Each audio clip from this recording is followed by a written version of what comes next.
Come by here. Somebody's crying, Lord. Come by here. Somebody's crying, Lord. Come by here. Oh, Lord, come by here. The issue that we're talking about today, the expansion of Medicaid, is a moral issue, it is an economic issue, and it is a political issue. The moral aspect of this issue is, do we feel comfortable knowing that 40 million Americans in this country have no health insurance? Many of them will become unnecessarily sick, and some of them will die. That's the moral issue, and the answer is clear. We are not going to turn our backs while people suffer, get sick, and die. All people are entitled to health insurance. We've got to expand Medicaid.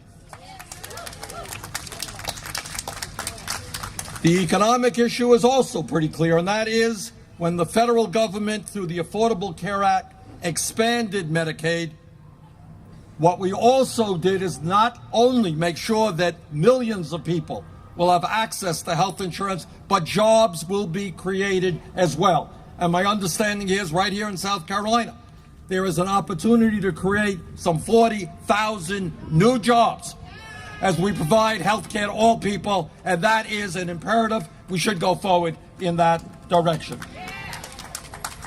And the last point that I want to make, and it's been made also, is that this is a political issue.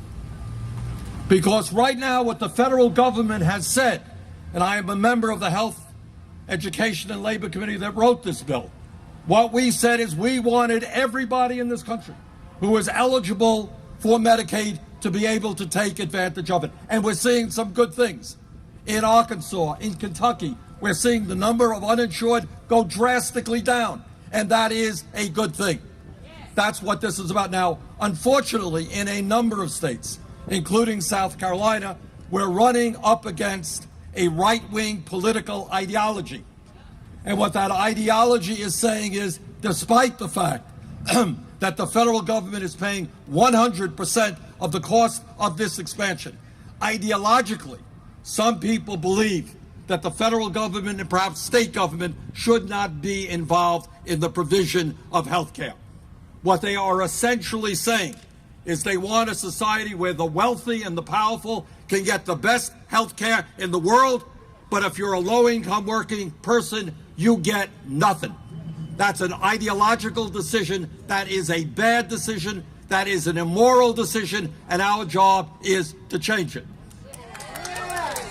Now, I voted for the Affordable Care Act because it does a number of good things. In addition to expanding Medicaid, it provides subsidies for millions of other people who otherwise would not be able to get health insurance. We put some $12 billion into expanding community health centers all over this country, something that I fought very hard for. But let me be very clear and echo what some of the physicians up here said. The Affordable Care Act is a step forward, but we have got to go further. The United States must join the rest of the industrialized world. We need a Medicare for all single-payer system, which will provide quality care to people in 50 states, every American. And by the way, the shame of what we have right now is not just that 40 million are uninsured. The shame is that we end up spending for this dysfunctional healthcare system almost twice as much per person as do any other country. So we want a cost-effective healthcare system. We want a universal healthcare system. And many of us want a Medicare for all single-payer system. Thank you all very much. Somebody's crying, Lord. Come by here. Somebody's crying, Lord. Come by here. Somebody's crying, Lord. Come by here.